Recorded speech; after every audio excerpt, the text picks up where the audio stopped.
네, 우리 다 같이 기도하고 오늘 찬양으로 예배를 시작하도록 하겠습니다. 하나님 감사합니다. 오늘 또 이렇게 함께 예배를 드릴 수 있는 시간과 환경과 마음을 허락하여 주시니 너무나도 감사합니다.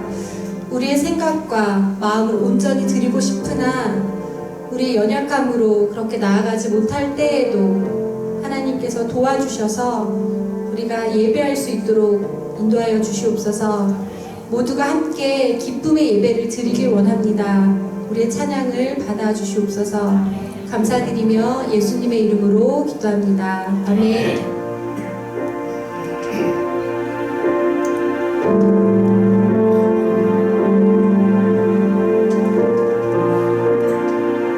함께 찬양하겠습니다. 모든 상황 속에서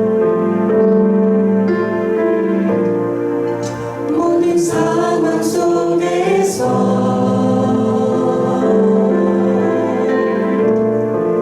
주를 찬양할지라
것입니다 라고 고백할 때 하나님은 그 고백을 사용하셔서 일하시는 것을 다시 한번 찬양했으면 좋겠습니다. 이렇게 찬양하겠습니다.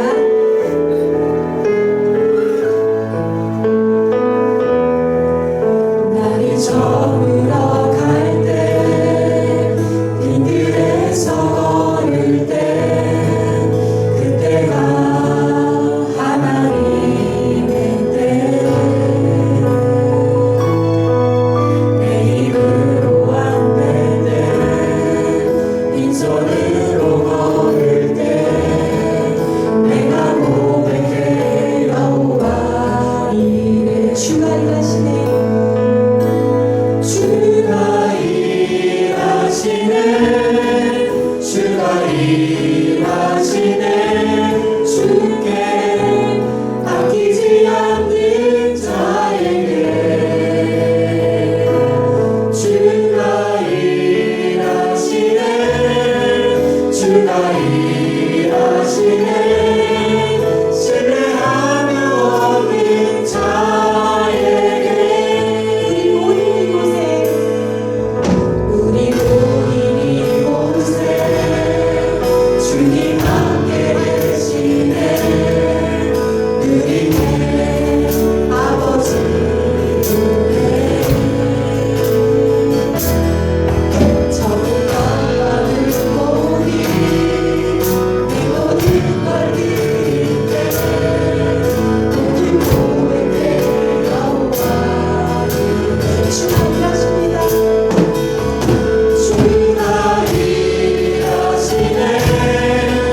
주가 일하시네 주께 아끼지 않는 자에게 주가 일하시네. 주가 일하시네 주가 일하시네 신뢰하며 얻는 자에게 주가 일하시네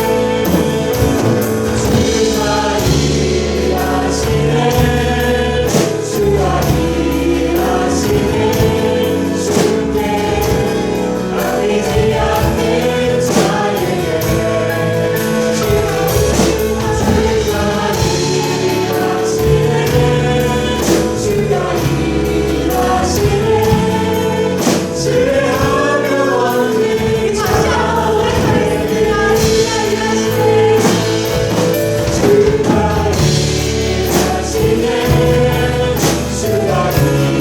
일하시네 주가 일하시네 주께 아끼지 않는 자에게 주가 일하시네 주가 일하시네 신뢰하며 얻는 자에게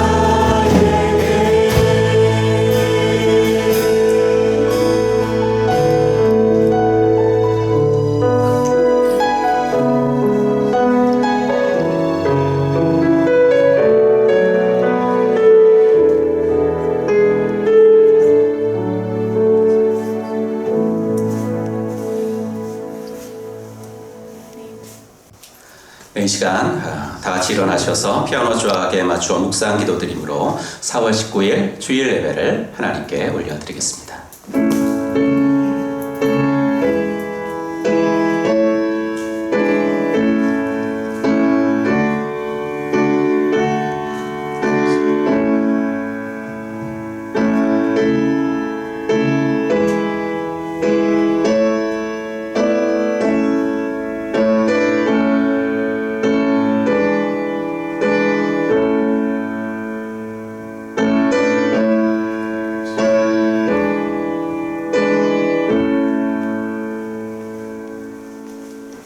주의 말씀은 내 발의 등이요 내 길의 빛이니이다. 주의 의로운 규례들을 지키기로 내가 맹세하고 굳게 정하였나이다. 아멘. 하나님, 주님의 말씀만이 내 인생을 환하게 비추시는 줄로 믿습니다. 그 말씀이 내 인생을 인도하시도록 나는 행함으로 순종하게 하시고 지키기로 다시 한번 결단하는 오늘 예배가 되도록 인도하여 주시옵소서. 영광 받으실 우리 구주 예수 그리스도의 이름으로 간절히 기도하옵나이다. 아멘. 우리 찬송가 42장 찬송 하나님께 드리겠습니다.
성시교독 41번 시편 97편에 있는 말씀입니다. 여호와께서 다스리시나니 땅은 즐거워하며 허다한 섬은 기뻐할지어다. 구름과 흑암이 그를 둘렀고 의와 공평이 그의 보좌의 기초로다. 불이 그의 앞에서 나와 사방의 대적들을 불사르시는도다. 그의 번개가 세계를 비추니 땅이 보고 떠났도다. 산들이 여호와의 앞 곧 온 땅의 주 앞에서 밀랍같이 녹았도다. 하늘이 그의 의를 선포하니 모든 백성이 그의 영광을 보았도다. 조각한 신상을 섬기며 허무한 것으로 자랑하는 자는 다 수치를 당할 것이라. 너희 신들아 여호와께 경배할지어다. 여호와여 시온이 주의 심판을 듣고 기뻐하며 유다의 딸들이 즐거워하리라. 여호와여 주는 온 땅 위에 지존하시고 모든 신들보다 위에 계시니이다. 여호와를 사랑하는 너희여 악을 미워하라. 그가 그의 성도의 영혼을 보존하사 악인의 손에서 건지시느니라. 의인을 위하여 빛을 뿌리고 마음이 정직한 자를 위하여 기쁨을 뿌리시는도다. 의인이여 너희는 여호와로 말미암아 기뻐하며 그의 거룩한 이름에 감사할지어다. 아멘. 사도신경으로 우리의 신앙을 고백하겠습니다. 전능하사 천지를 만드신 하나님 아버지를 내가 믿사오며 그 외아들 우리 주 예수 그리스도를 믿사오니 이는 성령으로 잉태하사 동정녀 마리아에게 나시고 본디오 빌라도에게 고난을 받으사 십자가에 못 박혀 죽으시고 장사한 지 사흘 만에 죽은 자 가운데서 다시 살아나시며 하늘에 오르사 전능하신 하나님 우편에 앉아 계시다가 저리로서 산 자와 죽은 자를 심판하러 오시리라. 성령을 믿사오며 거룩한 공예와 성도가 서로 교통하는 것과 죄를 사하여 주시는 것과 몸이 다시 사는 것과 영원히 사는 것을 믿사옵나이다. 아멘. 자리에 앉으시고 찬송가 204장 찬송 하나님께 드리겠습니다.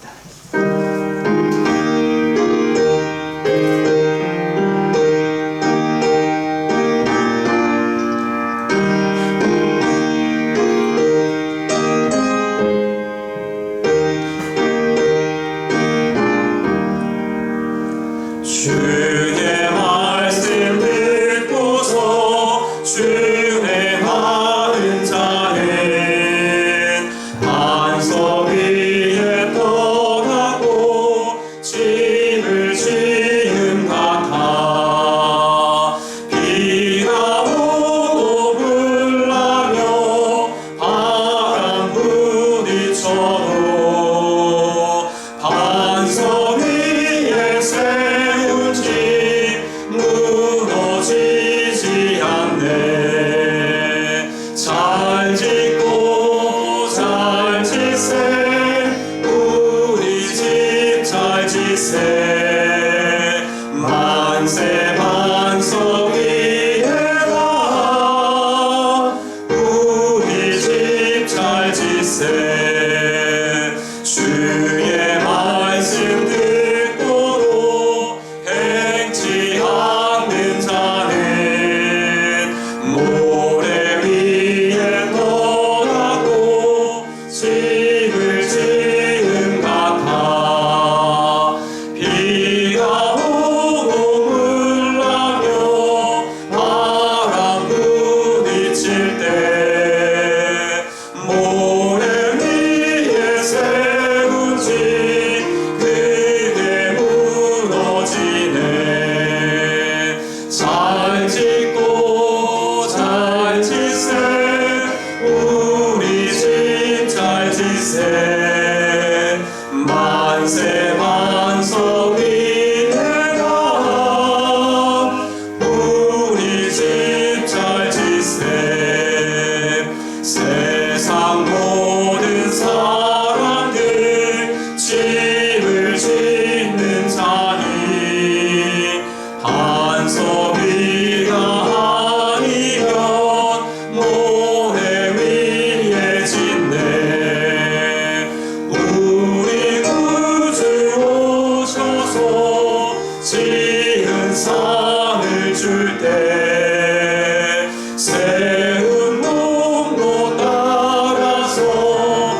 만세 만성 위대하라 우리 집 잘 지세. 아멘. 김광수 장로님 기도 인도하시겠습니다. 하나님 아버지 감사합니다. 오늘도 이 거룩한 주일을 맞이하여서 일부 예배와 각 가정에서 영상 예배로 드리게 하심을 감사합니다. 전 세계가 코로나 바이러스로 아직까지 많은 어려움을 겪고 있습니다.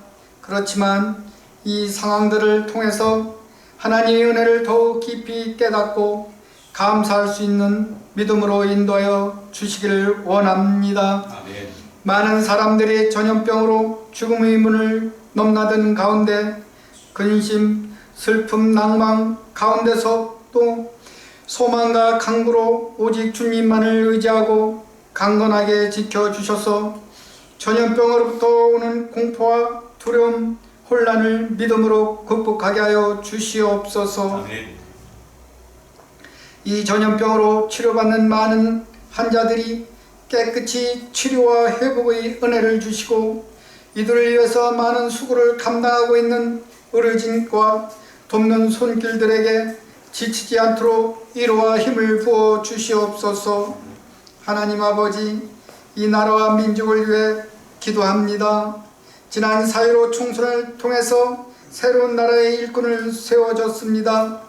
새롭게 세워진 이 정당들에게 지혜를 주셔서 국민의 생활과 경제를 안정되게 힘쓰고 정당마다 믿는 자들이 앞장서서 민주주의 산실인 국회를 잘 이끌어갈 수 있도록 인도하여 주시옵소서.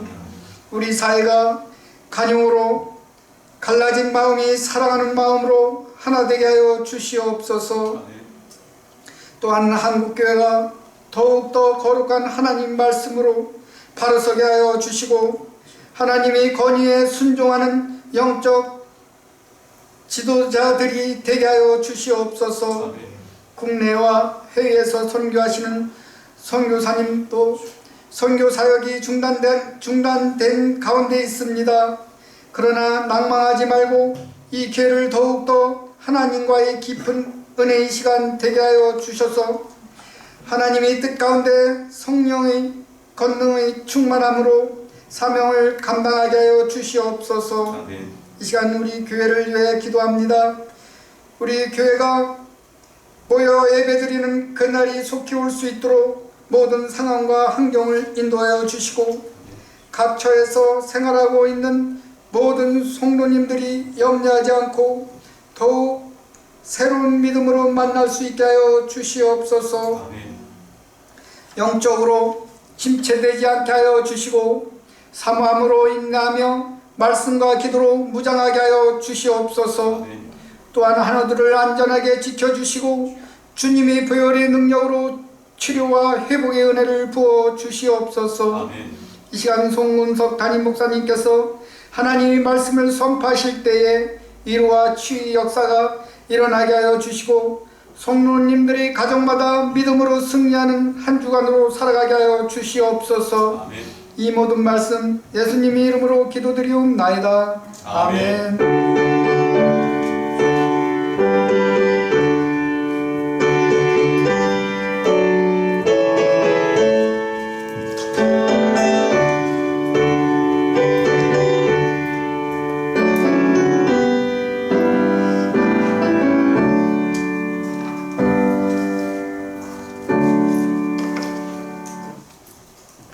오늘 함께 읽을 하나님의 말씀은 에스겔서 33장에 있는 말씀입니다. 에스겔서 33장 23절부터 33절까지인데 발췌한 부분만 읽도록 하겠습니다. 에스겔서 33장 23절부터 33절 중에 발췌한 부분만 우리 화면 보시고 같이 읽겠습니다. 그러므로 너는 그들에게 이르기를 주 여호와께서 이같이 말씀하시되 너희가 고기를 빛에 먹으며 너희 우상들에게 눈을 들며 피를 흘리니 그 땅이 너희의 기업이 될까 보냐. 내가 그 땅이 황무지와 공포의 대상이 되게 하고 그 권능의 교만을 그치게 하리니 이스라엘의 산들이 황폐하여 지나갈 사람이 없으리라. 인자야 내 민족이 담 곁에서와 집 문에서 너에 대하여 말하며 각각 그 형제와 더불어 말하여 이르기를 자 가서 여호와께로부터 무슨 말씀이 나오는가 들어보자 하고 백성이 모이는 것 같이 내게 나오며 내 백성처럼 내 앞에 앉아서 내 말을 들으나 그대로 행하지 아니하니 이는 그 입으로는 사랑을 나타내어도 마음으로는 이익을 따름이라. 그들은 내가 고운 음성으로 사랑의 노래를 하며 음악을 잘하는 자같이 여겼나니 내 말을 듣고도 행하지 아니하거니와 그 말이 응하리니 응할 때에는 그들이 한 선지자가 자기 가운데에 있었음을 알리라. 아멘. 네, 오늘도 또 영상으로 예배드리시는 우리 가정들 그리고 여기 함께 모여서 있는 우리 성도들에게 주님의 복이 임하기를 간절히 축복합니다. 우리 함께 우리 옆 사람에게 인사하겠습니다. 하늘 복 받으십시오. 이렇게 인사하겠습니다. 네, 하늘 복 받으시기 바랍니다. 네, 하늘 복 받으시기 바랍니다. 네, 하늘 복 받으시기 바랍니다. 감사합니다. 네, 광고 말씀 드리겠습니다. 코로나19의 어려운 가운데서도 어디서나 예배의 자리를 지켜주시는 성도님들을 축복합니다. 영상 예배 오전 11시에 드리고 있습니다. 주일 오전 10시에 예배 영상 링크 문자로 보내드리고 있고요. 현장 예배는 오전 8시에 드리고 있습니다. 예방 조치들 하면서 드리고 있으니까 또 이것들도 여러분들 조금 귀찮으실 수 있지만 잘 지켜주시기를 부탁드립니다. 교회 예배 정상화 계획에 대해서 좀 말씀을 드리겠습니다. 어제 각 성도님들에게 문자를 좀 드린 바가 있는데 공동 예배는 우리가 5월 첫 주일 3일이 될 것 같은데 첫 주일부터 이전과 동일한 예배로 드렸으면 좋겠다 이러한 계획을 좀 가지고 있습니다. 수요 예배와 새벽 기도는 수요 예배는 이미 현재 드려지고 있습니다. 그 일부 예배 때보다 훨씬 더 거리를 2m가 아니라 7m도 뛰어서 드릴 수 있을 만큼 적게 나오십니다. 예. 하지만 이제 나오셔도 될 것 같습니다. 예, 이렇게 7m 정도도 떨어질 수 있으니까 나오셔서 예배 드리셔도 되겠고요. 새벽 기도는 이제 월요일부터 시작을 하려고 합니다. 네.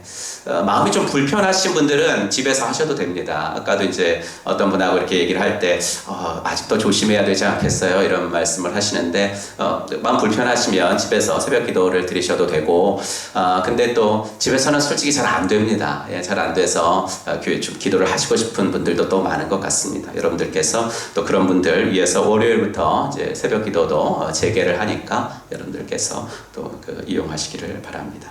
교회 도색 작업을 이제 작년에 계획한 일인데 이제 이번 주 올해 하려고 이번 주부터 시작을 합니다. 아마 수요일이나 목요일부터 내부 도색부터 시작을 할 텐데 주중에 혹시 예배당을 이용하실 때 양해 바라고요. 또 안전하게 한 2주 정도 이 작업이 잘 이루어질 수 있도록 여러분께서 기도해 주시길 부탁드립니다. 신약 성경 통독하신 분들 있습니다. 여러분께서 많이 또 읽어 주시길 바라고요. 교회 헌금 계좌도 안내해 드립니다. 교회 청소 4월 25일 키르키시다 목장에서 수고해 주시겠고요. 여러분들이 많이 자원하시는 중에 5월 2일은 자원자가 없습니다. 그래서 깜짝 놀랐습니다. 그래서 왜 그런 겁니까? 했더니 4월 30일부터 5월 5일까지 기르면 6일 연휴더라고요. 그래서 이제 5월 2일 토요일에 교회 청소가 없는데 혹시 여러분들 자원하실 분이 있으시면 강 목사님께 좀 연락해 주셔서 또 이렇게 청소팀들이 좀 꾸려졌으면 좋겠다 이런 생각을 갖고 있습니다. 네, 광고는 여기까지 드리고요. 우리 오늘 말씀 듣기 전에 찬송 하나 부르고 또 헌금 드리는 시간 갖도록 하겠습니다.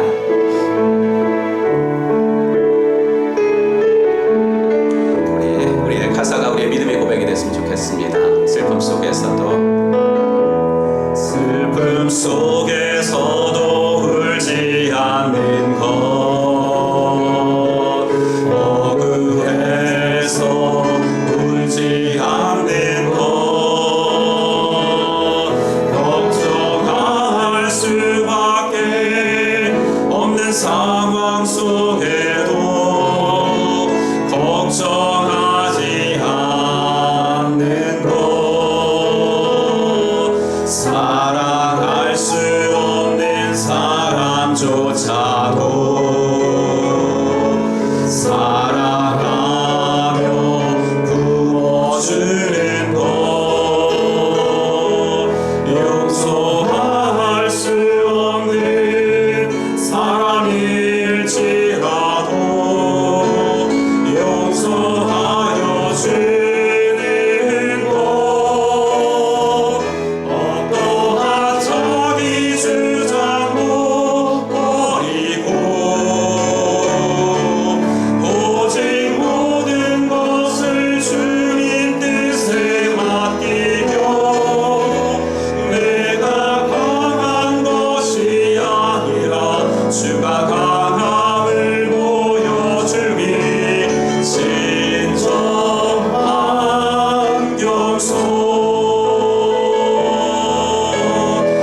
수 없어도 참을 수 없어도 화내지 않고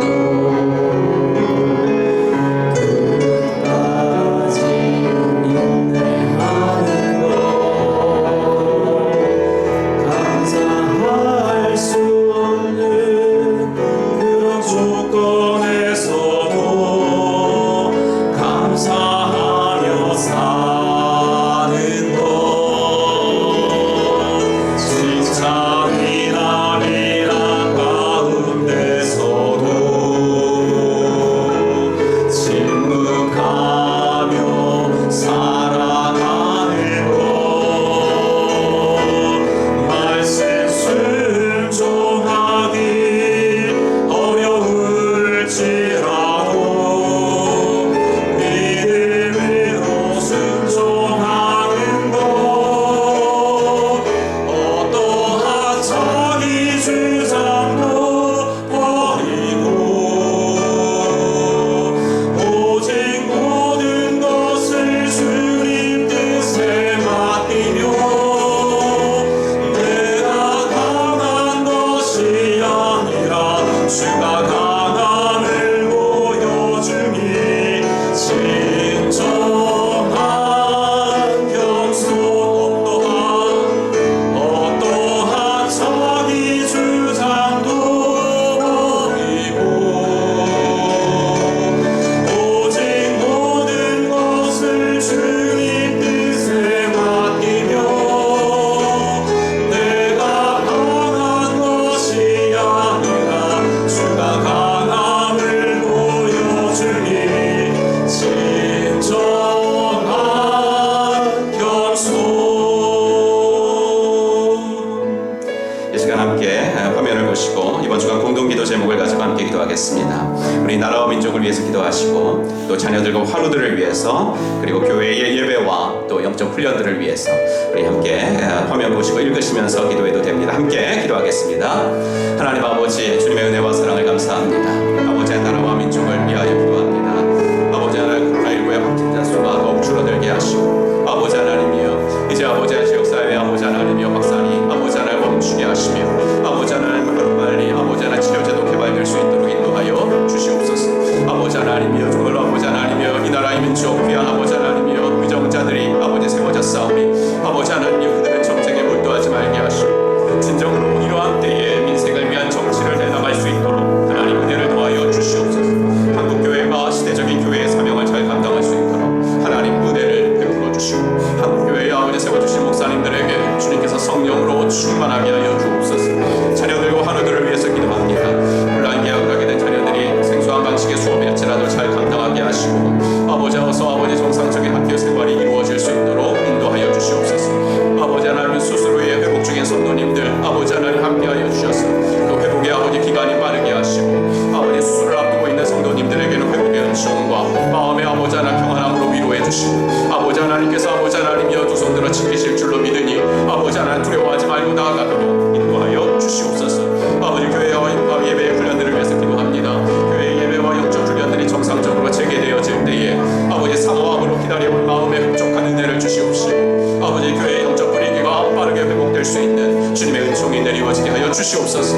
아버지 특별히 이번 주간부터는 아버지 하나님 교회의 도생공사가 아버지 진행될 예정이오니 우리 주님 함께하여 주시옵소서. 아버지 하나님여 잘 진행되고 안전하게 아버지 하나님여 마무리되어질 수 있도록 하나님 은혜를 더하여 주시기를 간절히 원하고 소원합니다. 아버지 하나님의 은혜를 베풀어 주시고 아버지 하나님 시간에도 주님의 아버지 말씀이 우리들의 삶에 아버지 하나님의 정말로 귀하게 들려질 때에 아버지 결단할 수 있는 아버지 저희들 되어질 수 있도록 하나님 은혜를 베풀어 주시고 인도하여 주시옵소서.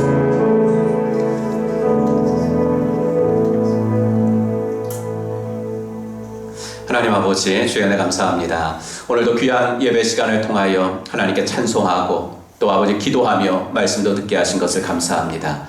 어느 한 순서도 아버지 빠질 수 없는 순서인 줄로 믿습니다. 말씀 순서뿐만이 아니라 우리가 기도하는 것도 우리가 헌금을 드리는 것도 우리가 아버지 찬송하는 것도 다 주님께서 받으시기 기다리시는 것인 줄로 믿습니다. 아버지 하나 마음을 드리게 하여 주시옵소서. 어디에 있는가가 중요한 것이 아니라 어디다 마음을 두는가가 중요한 줄로 믿사오니 우리 아버지 하나님 이 시간에도 함께하여 주시어서 아버지, 우리들이 드리는 예배가 주 앞에 온전히 상달되어지도록 인도하여 주시옵소서. 아버지 하나님, 어려운 중에 있는 아버지 성도님들 주님께서 건강을 허락하여 주시고, 아버지 하나님, 생업의 어려움이 아버지 하나님이여 정말로 가중되어지는 때에도 하나님 한 분만을 바라보며 나아갈 때 주의 인도함 받도록 인도하여 주시옵시고, 우리가 오늘 예배 전에 아버지 거듭하여 불렀던 찬양의 가사들처럼 주님을 신뢰하게 하여 주시옵소서. 아버지 하나님이여, 우리가 주님을 신뢰하고 나갈 때 주님은 우리의 아버지 걸음걸음을 인도하시고 책임져 주심을 믿사오니 그 간증들이 넘쳐나게 하여 주시옵소서. 귀한 아버지, 헌금을 구별하여 드리나이다. 이 예물이 쓰여지는 곳에 주님의 영광이 드러나게 하옵시고, 아버지, 우리 성도님들의 생업과 모든 아버지 직장 일터 위에 주님의 아버지 하나님의 인도와 주님의 아버지 하나님의 은총이 내리워지게 하여 주시옵소서. 모든 것 주님 앞에 부탁드리며 우리 구주 예수 그리스도의 이름으로 간절히 기도하옵나이다. 아멘. 네, 오늘은 에스겔서 33장에 있는 말씀 가지고 행함으로 응답하라 라는 제목의 말씀 드리겠습니다. 작년 7월달, 8월달 매일 성경 본문이 에스겔서 이제 32장까지였습니다. 그리고 이제 에스겔서 나머지 부분을 이번 달 말까지 이제 묵상을 하려고 합니다. 그래서 오늘 주일부터 3번에 걸쳐서 에스겔서를 설교하도록 하겠습니다. 구약 성경의 역사서 부분을 읽을 때 우리 기본적인 상식으로 알아두실 것 2가지를 좀 말씀드리겠습니다. 하나는 뭐냐면, 솔로몬 왕 이후로 이스라엘은 북쪽과 남쪽으로 분열이 되어서 북쪽은 이스라엘이라고 불렀고 남쪽은 유다라고 불렀다는 거, 요거 하나 하고, 둘째는 북쪽 이스라엘이 먼저 주전 722년에 아시리아에게 멸망을 당했고, 그로부터 130년 후에 남쪽 유다는 바빌로니아에게 백성들이 2번에 걸쳐서 포로로 잡혀가면서 망했다라는 이 2가지를 기본적으로 알고 있어야지 구약 역사서가 이해가 될 수 있습니다. 그리고 에스겔은 그 2번 중에서 첫 번째인 주전 597년에 왕족들이나 또 유다 지도자급 되는 귀족들이 포로로 잡혀갈 때 끌려간 사람이 바로 에스겔입니다. 에스겔 그 집안이 성전 제사장 가문이어서 평범한 집안 사람은 아니었기 때문에 에스겔도 이런 유력한 사람들이 포로로 잡혀갈 때 끌려간 것 같습니다. 그렇게 포로로 잡혀간 지 5년 뒤에 하나님은 에스겔을 그 유배지에서 선지자로 부르십니다. 그리고 외치게 하시죠. 하나님이 이렇게 우리들을 포로로 끌려오게 하시면서까지 우리 백성에게 경고하시는 음성을 우리 허투루 듣지 말고 회개하자, 이렇게 외칩니다. 유다 백성들이여, 하나님이 기회를 주실 때 돌이키십시오, 이렇게 외치죠. 이런 선지자적인 선포를 본토가 아니라 유배지에서 외친 선지자가 바로 에스겔이었습니다. 하지만 가나안 땅에 남아있는 사람들은 에스겔의 외침을 공허하게 만들었습니다. 결국 에스겔이 선지자로 부름받아서 사역을 한 지 5년 뒤에 유다는 바벨론의 침공에 의해서 완전히 멸망을 당했습니다. 12장 27절 보시면, 이스라엘 족속이 하는 말을 들어보아라. 네가 보는 환상은 먼 훗날에야 이루어질 것이며 네가 예언하는 말은 아득히 먼 훗날을 두고 한 것이라고 한다. 그랬어요. 무슨 말입니까? 너가 하는 말은 웃기는 말이고 설령 그런 일이 있더라도 먼 훗날에나 벌어질 일이야, 이렇게 말했다는 거예요. 근데 그런 일이 몇 년 뒤에 있었다고요?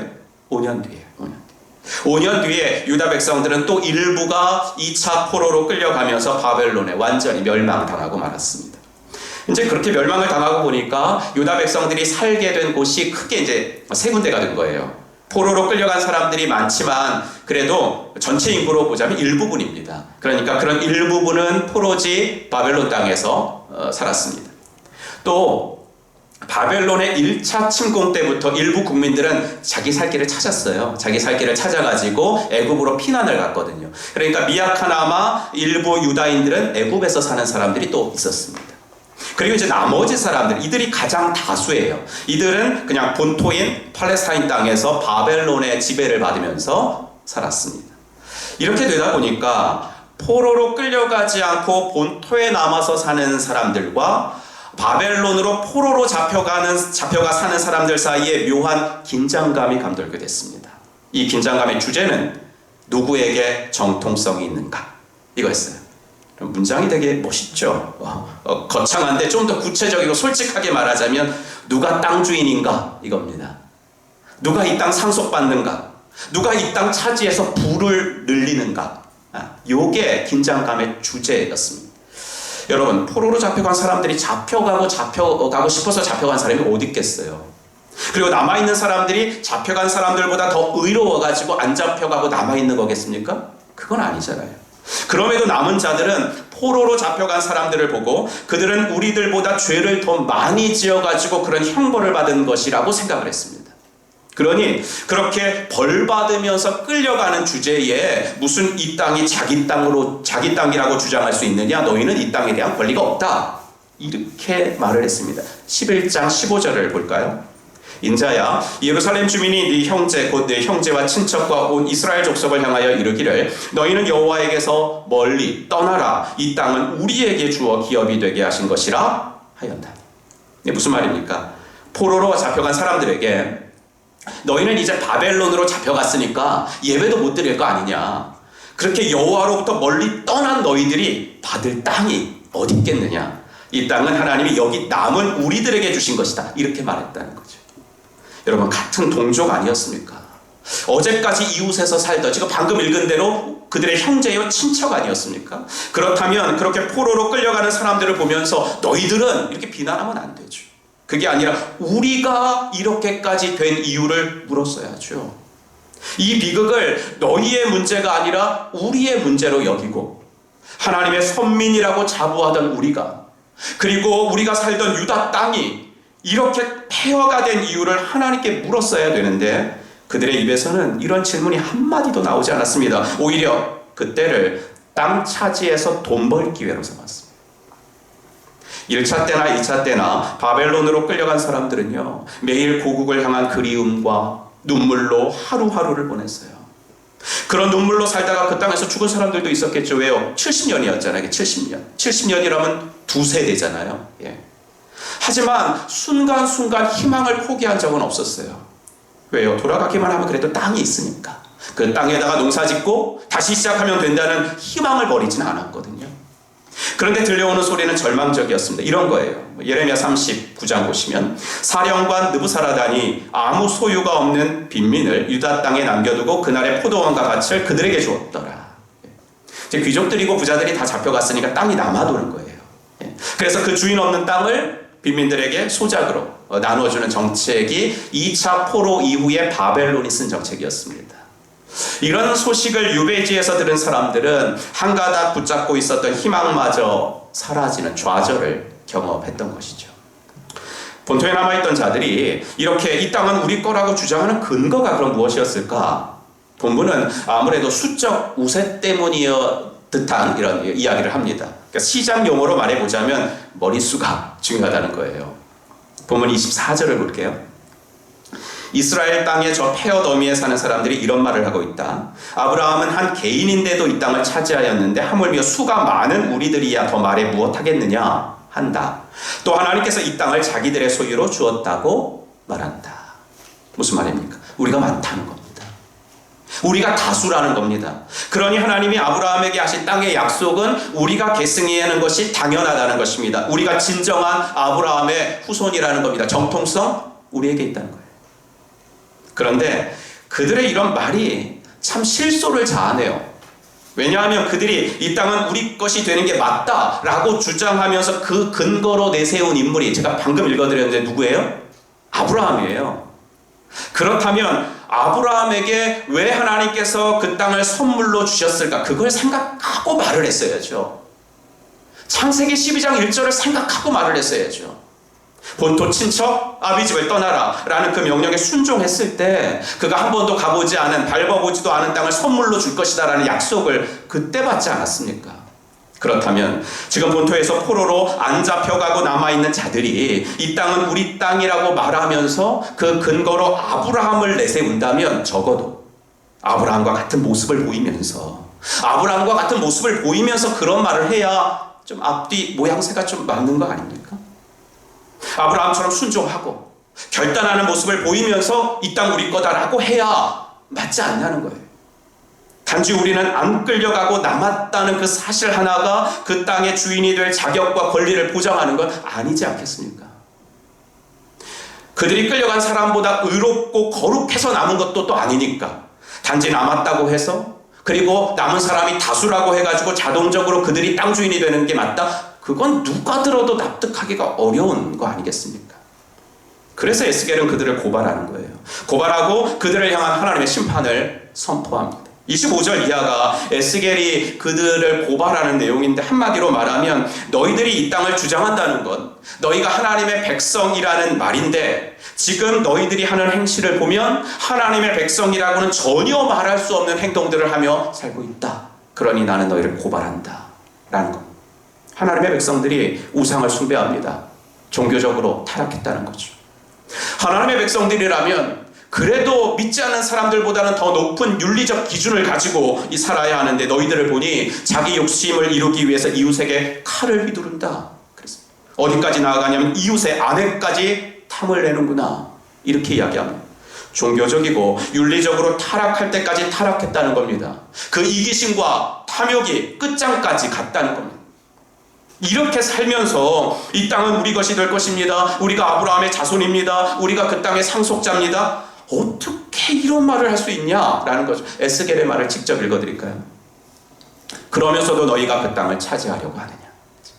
그러면서도 너희가 그 땅이 너희 땅이 될 것 같으냐? 이 말을 2번이나 합니다. 본문에서. 여러분, 그러면서 심판을 선포하죠.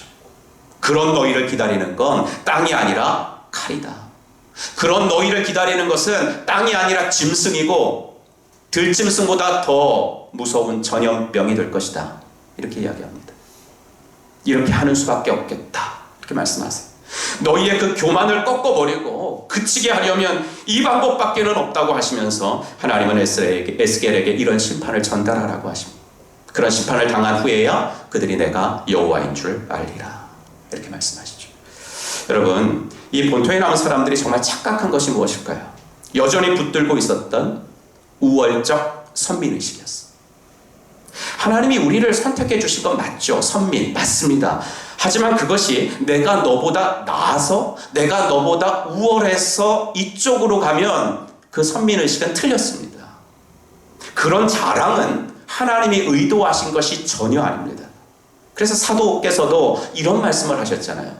에베소 8장 2장 8절에서 9절 보시면 여러분은 믿음을 통하여 은혜로 구원을 얻었습니다. 이것은 여러분에게서 난 것이 아니요 하나님의 선물입니다. 행위에서 난 것이 아닙니다. 그러므로 아무도 자랑할 수 없습니다. 이랬잖아요. 그래서 우리를 구원해 주시고 선택해 주신 것을 한 단어로 은혜라고 말하지 않습니다. 은혜라는 말이 너무 종교적이라서 이해하기 힘들까 봐 선물입니다. 이렇게 말했죠.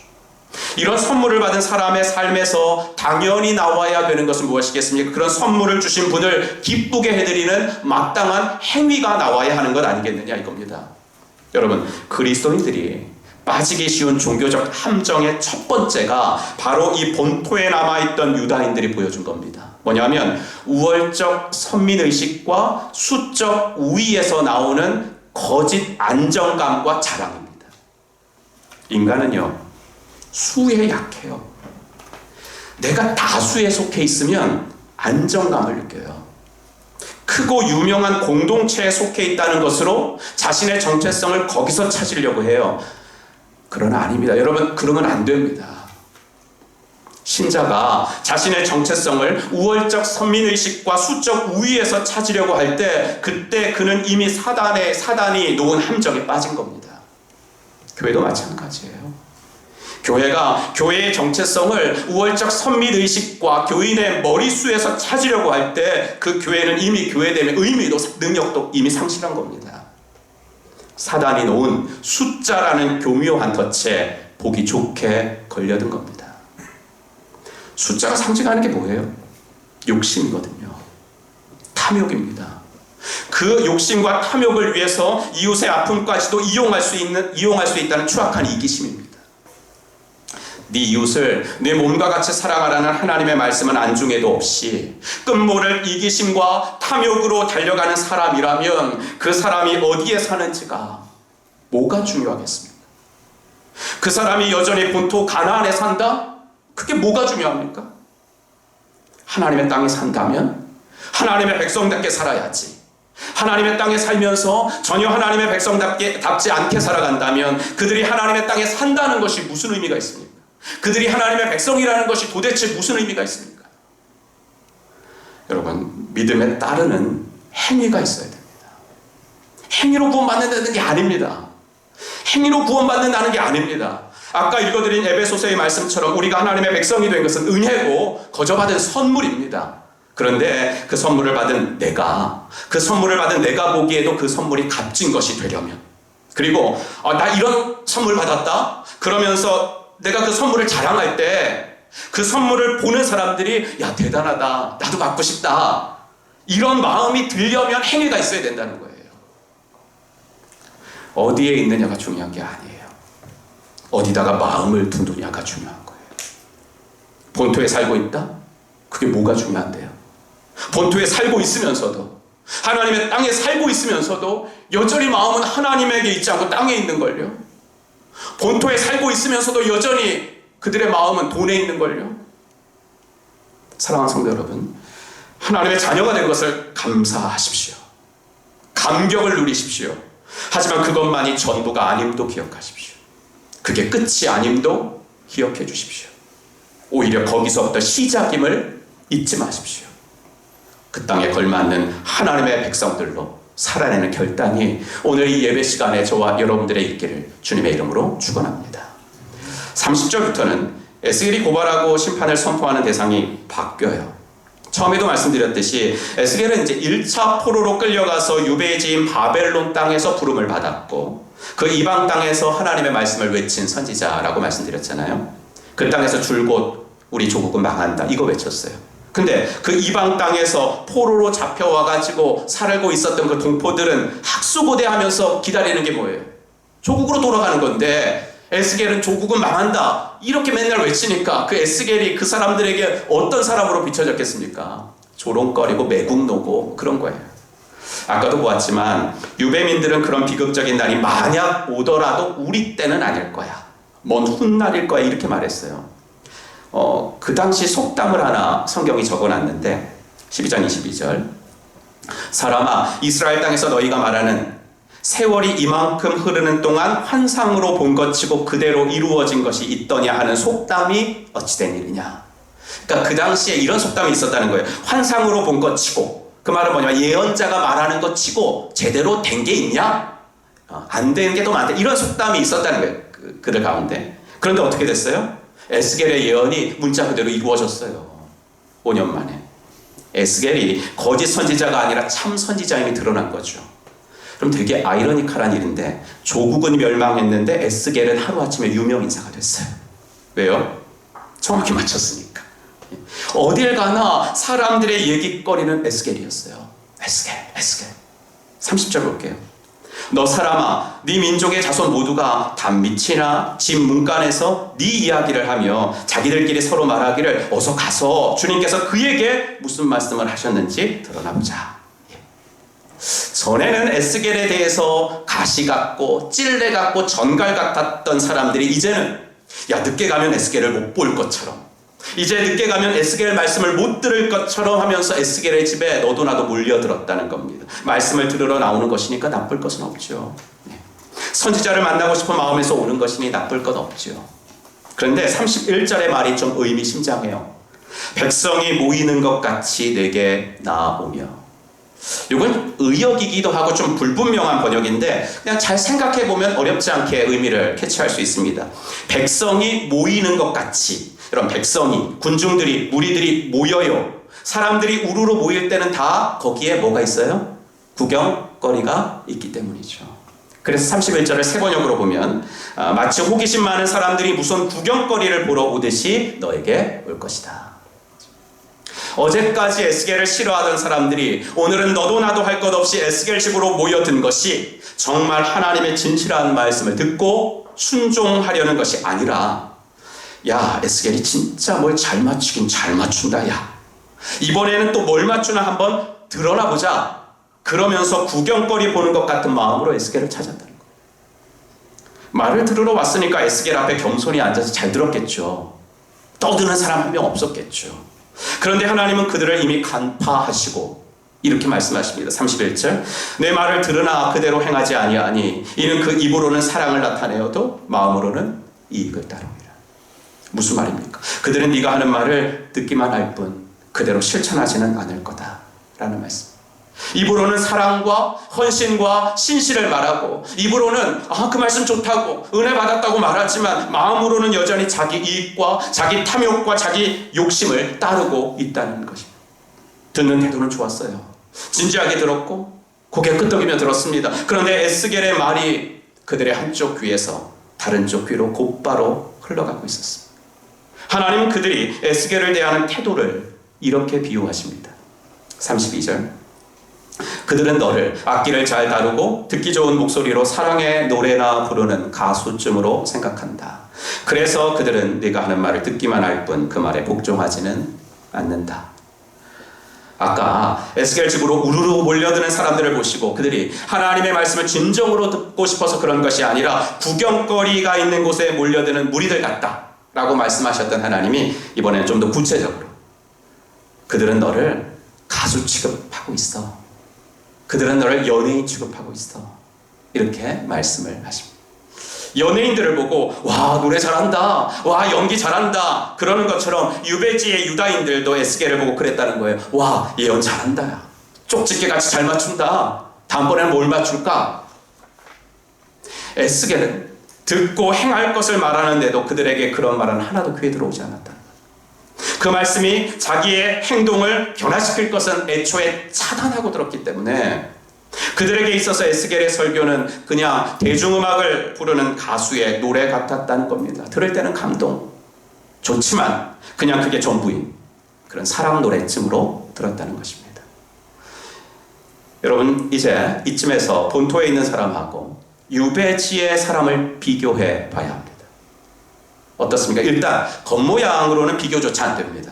본토에 있는 사람들은 정말 파렴치합니다. 우상을 숭배하며 대놓고 하나님을 없인 여겼죠. 완전히 이 사람들은 법도 없어요. 자기가 가지려고 이웃을 막 죽여요. 여자를 물것처럼 여기면서 남의 집 아내를 겁탈했어요. 그러고서도 우리가 아브라함의 자손이고 이 땅의 정당한 상속자라고 했어요. 말도 안 되는 사람들이죠. 이런 본토 사람들에 비해서 포로지 유배민들은 어떻습니까? 그들은 우상 숭배하지 않았어요. 하나님을 없인 여기지도 않았고요. 사람 죽였다는 말? 없죠. 간음도 하지 않았고요. 오히려 자발적으로 에스겔의 집에 말씀 들으러 모여들어요. 지금으로 말하자면 예배당에 말씀을 들으러 왔다는 겁니다. 얼마나 경건합니까? 얼마나 거룩해 보입니까? 그런데 중심을 보시는 하나님은 이들도 똑같다고 말씀을 하십니다. 그 입으로는 사랑을 나타내어도 마음으로는 이익을 따릅니다. 언젠가 한번 말씀드린 기억이 있습니다. 현대의 우상은 더 이상 나무 조각, 돌 조각이 아닙니다. 현대의 우상은 이익입니다. 21세기를 살아가는 사람들에게 우상은 더 이상 나무 조각의 형태로 오지 않고 이익이라는 형태로 옵니다. 그래서 이 원어, 이 배차라는 이 단어를 개정성경, 우리가 갖고 있는 성경이 이익으로 번역을 했고요. 새 번역은 욕심으로 번역을 했고, 영어 NIV는 탐욕으로 번역을 했고, CV는 돈으로 번역했습니다. 예. 점점 번역이 적나라해지지 않습니까? 하나님이 보시기에는 본토에 사는 사람이나 유배지에 사는 사람이나 자기 욕심을 따르는 것은 똑같았다는 겁니다. 어디에 있느냐가 중요한 것이 아닙니다. 어디다가 마음을 두느냐가 중요합니다. 유배지에서 살고 있다? 약속의 땅에서 살지 못하지만 그래도 우리는 너희처럼 파렴치하게 살지는 않는다. 우리는 이 유배지에서도 이렇게 말씀도 듣고 예배도 드리면서 살고 있다. 근데요, 그게 뭐가 중요해요? 그렇게 겉은 경건한 모습으로 살고 있지만 그들 역시도 마음은 돈에 있는걸요? 경건의 모습은 있지만 경건의 능력은 없는걸요? 어디에 있는가가 중요한 것이 아니라 어디에 마음을 두며 살아가는가가 중요한 거예요. 유배지 사람들을 보면서 제가 묵상을 하다가 사도행전 8장이 생각이 났어요. 사도행전 8장에 보면 마술사 시몬이라는 사람이 나와요. 사마리아에서 베드로와 요한이 사람들에게 안수를 하니까 성령이 내렸죠. 그때 그 동네의 마술사 시몬이 사도들에게 말합니다. 나에게도 이 권능을 주셔서 내가 안수하는 사람은 성령을 좀 받게 해주십시오. 여러분, 겉모양은 괜찮잖아요. 말씀을 듣는 것 같고, 겉모양은 나도 좀 성령을 받았으면 좋겠다 사모하는 것 같고. 경건한 것 같죠. 말도 그럴싸하죠. 내가 안수하는 사람은 성령을 받아서 이 사람 성령 충만한 사람 됐으면 좋겠습니다. 이런 거니까. 근데 베드로 사도가 시몬을 꾸짖죠. 하나님 앞에서 네 마음이 바르지 못하니 네가 이 도에는 관계도 없고 분깃될 것도 없느니라. 그러므로 너의 이 악함을 회개하고 주께 기도하라. 하나님의 말씀을 받아들이는 것 같은 모양이었지만 결국은 자기 이익 생각하고 그렇게 한 시몬에게 베드로 사도는 네가 하나님 앞에서 마음이 바르지 못하다. 그러면서 네가 네 돈과 함께 망할 것이다. 이렇게 이야기를 하십니다. 사랑하는 성도 여러분, 오늘 본문은 우리들의 신앙생활에서요 아주 본질적인 부분을 건드리고 있어요. 왜냐하면 그리스도인 된 우리들은 정말 말씀을 좋아하기 때문에 그래요. 물론 초신자 때는 성경에 대해서 전혀 모를 때는요 이게 설교 시간에 뭘 말하는 건지 제가 아까 말씀드렸던 역사서에 나오는 그 전제, 두 가지 전제를 모르고 역사서를 읽고 설경 말씀을 들으면 이해가 안 가요. 그러니까 이런 걸 모르니까 뭔 말하는 것이 귀에 안 들어오죠. 하지만 신앙생활을 점점 할수록 말씀이 들려요. 어떤 성도님 하신 말씀처럼 내가 이번 주에 읽은 말씀이 설교 시간에라도 나오니까 그럴 땐 또 귀에 쏙쏙 들어오는 그런 체험도 해요. 이건 좀 안 좋은 건 예지만 설교 본문과 제목만 보고도 대충 그날의 설교 아웃라인이 딱 그려져 가지고 말씀에 대한 기대감이 반감되기도 해요. 이제 그만큼 우리가 말씀을 좋아한다는 거예요. 그만큼 우리가 설교 듣기를 좋아한다는 거예요. 근데 중요한 건 우리가 설교를 듣기를 좋아하는 거, 그게 뭐가 중요해요? 우리가 말씀을 사랑한다? 그것도 별로 중요한 건 아니에요. 정말 중요한 것은 반드시 이루어지는 말씀 앞에서, 말씀 반드시 이루어지거든요. 반드시 이루어지는 말씀 앞에서 내가 그 말씀대로 실천하는 삶을 사느냐 안 사느냐. 중요한 게 있다면 이거 하나밖에 없어요. 말씀은 반드시 이루어집니다. 에스겔의 예언은 결코 먼 훗날에 이루어진 것이 아니라 5년 만에 이루어졌습니다. 하나님이 하신 말씀은 하나도 땅에 떨어지지 않습니다. 시건치 않으시는 하나님은 반드시 그가 한 말씀을 이루시는 분이신 줄로 믿습니다. 그렇다면 반드시 이루어질 그 말씀 앞에서 나의 마땅한 반응은 뭐예요? 그 말씀대로 실천하는 거 아니겠습니까? 그 말씀을 가볍게 여기고 그 말씀을 실천하지 않고 있다가 그 말씀이 이루어졌을 때 보통 이건 이제 나쁜 거죠. 다 그렇죠? 예. 그러졌을 때 그때 실천할 걸. 그때 그 말씀대로 할 걸. 이렇게 후회할 거다 너희들. 하나님은 오늘 본문 마지막 절에다 이 얘기를 써놓으셨어요. 33절. 그러나 내가 너에게 시켜서 한 그 말은 반드시 이루어진다. 그 말씀이 이루어지면 그때야 비로소 그들 가운데 예언자가 있었다는 것을 그들이 알게 될 것이다. 그 예언자가 해주신 말씀대로 할 걸 후회할 때가 있을 것이다. 이 말씀이시죠. 연예인처럼 설교하는 설교자도 문제고 연예인 같은 설교자를 기대하는 성도들도 문제입니다. 연예인 같은 설교 그게 뭐겠습니까? 듣기 좋은 말만 하는 거죠. 듣고 싶은 말만 듣는 거죠. 인간의 이기심을 합리화시켜주는 설교입니다. 삶의 자세를 바꾸라 라는 요구는 하지도 않고 듣지도 않는 겁니다. 하지만 그렇게 되면 결국 저와 여러분은 자신을 속이는 사람들이 됩니다. 야고보 사도께서는 이렇게 말씀하셨어요. 너희는 말씀을 행하는 자가 되고 듣기만 하여 자신을 속이는 자가 되지 말아라. 이 말씀을요 한 신학자가 이렇게 도전적으로 주석했는데 한번 읽어드릴게요. 말씀을 듣는 것은 위험스러운 행위다. 왜냐하면 말씀을 들음으로써 청중들은 삶의 태도와 행실을 근본적으로 바꾸라는 하나님의 요구에 직면하기 때문이다. 여러분 설교가 쏟아지고 있습니다. 요새는 특히나 영상 예배를 드리는 교회들이 많아서 저 같은 사람의 설교도 유튜브에 올라가고 있습니다. 성도들이 좋아하는 유명한 교회 목사님들의 설교는 인터넷으로 언제든지 들을 수 있습니다. 목사인 제가 설교를 많이 듣는 것을 뭐라고 하겠습니까, 여러분들에게? 그 뭐라고 하는 게 아닙니다. 다만 삶의 자세는 바뀌지 않은 채 말씀을 들으면 그것은 위험한 행위라는 신학자의 말을 귀담아 들을 필요는 있다는 것입니다. 이게 오늘 제가 주보 칼럼으로도 쓴 내용입니다. 여러분, 본토에 살았던 유다인들이나 유배지에서 살았던 유다인들이나 우리에게 교훈 주는 건 똑같은데 우리가 사는 이 시대의 현실은 본토에 사는 유다인들보다는 유배지에 사는 유다인들에게 더 많은 교훈을 받아야 될 것 같아요. 왜냐하면 우리 주위에는 예수님을 안 믿는 사람들이 더 많기 때문에. 그렇죠? 유배지처럼. 그렇기 때문에 우리들에게는 유배지에서 살았던 유다인들에게 주셨던 하나님의 메시지가 더 필요합니다. 뭐예요? 입술이 아니라 마음이다. 경건의 모양이 아니라 능력이다. 이거예요.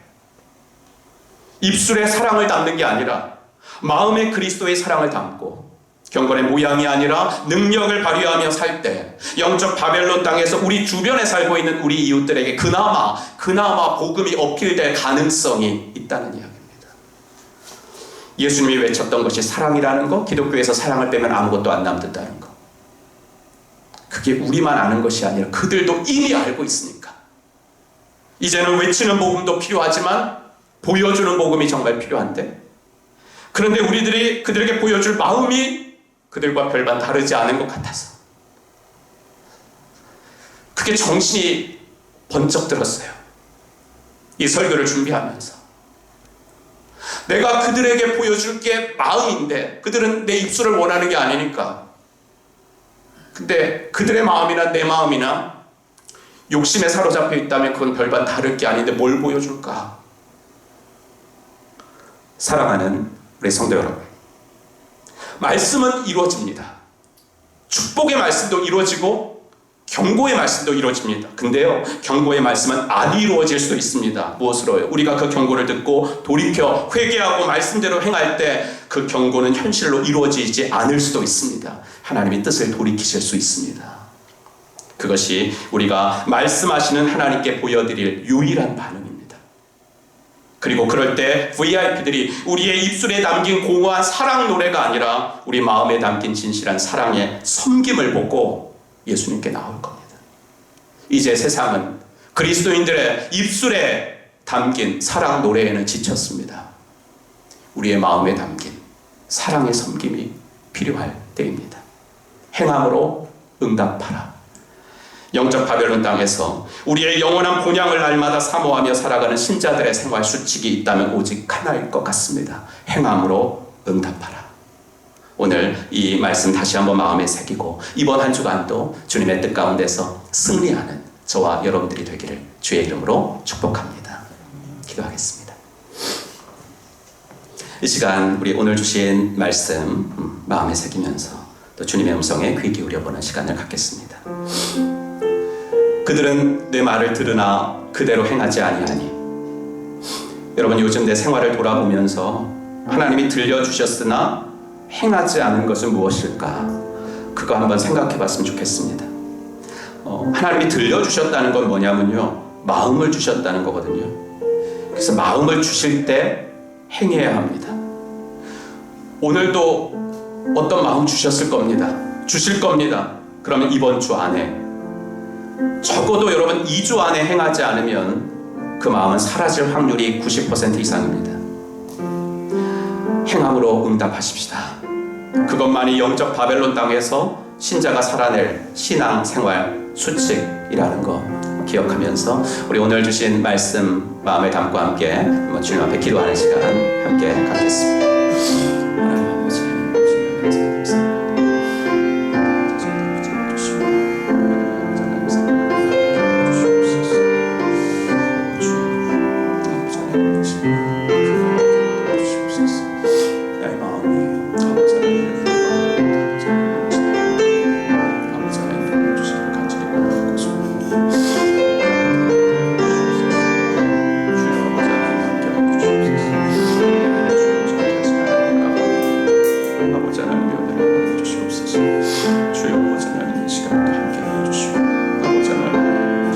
하나님이 주신 아버지 하나님께 순종하는 하나님 주시옵소서.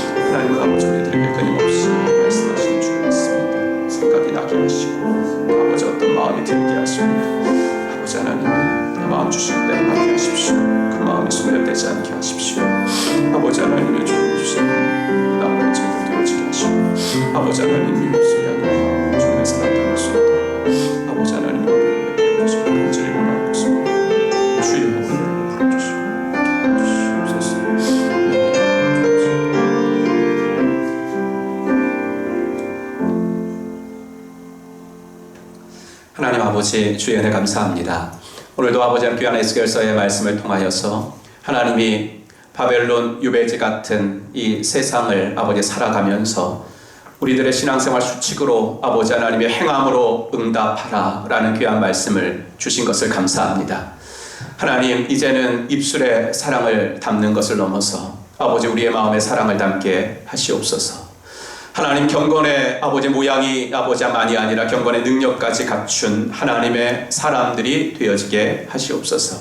아버지 하나님이 우리들 주위에 아버지 하나님이여 많이 있는 우리의 VIP들을 주님께서 아버지 하나님 우리들에게 맡겨주셨는데, 하나님 그들에게 아버지 주님의 아버지 하나님이여 귀한 복음, 기독교 아버지 신앙의 복음을 들려주는 일은 아버지 우리의 입술보다는 우리의 마음인 줄로 믿사오니 아버지 이번 한 주간도 아버지 우리의 마음에 사랑의 섬김을 담아 그들을 대할 수 있도록 인도하여 주시옵소서. 아버지 하나 어디에 사느냐가 중요한 것이 아니라 어디다가 마음을 두느냐가 중요한 것을 계속하여 들었사오니 아버지 하나님께서 이번 한 주간도 아버지 주님을 향하여 우리의 마음을 모으게 하시고 아버지 우리의 마음을 아버지 하나님 주님의 말씀 속에 고정시키며 살아가도록 인도하여 주시옵소서. 한 주도 아버지 하나님이 우리가 있는 어느 곳에서나 주님이 임재하시고 우리들로 통해서 영광을 받으실 줄로 믿으며 우리 구주 예수 그리스도의 이름으로 간절히 기도하옵나이다. 아멘. 이제 우리 다 같이 일어나셔서 파송의 노래 함께 찬송하겠습니다.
이제는 허물과 죄로 영 죽었던 우리들을 십자가 구속으로 다시 살려주신 우리 구주 예수 그리스도의 은혜와 아들을 이 땅에 보내주신 하나님의 지극하신 사랑과 성령 하나님의 감화, 감동, 위로 충만하심이 오늘도 영적인 바벨론 땅 같은 이 세상에서 살 때에 하나님께서 오늘 우리들에게 주신 행함으로 응답하라 귀한 이 말씀 마음속에 새기고 어디에 사느냐보다는 어디다 마음을 두고 살아가느냐가 중요함을 알고 하나님이 보시기에 아름다운 인생 살아가기로 마음속에 다짐하고 돌아가는 사랑받는 당신의 자녀분들 머리 위에 이제로부터 영원토록 함께 계실지어다. 아멘.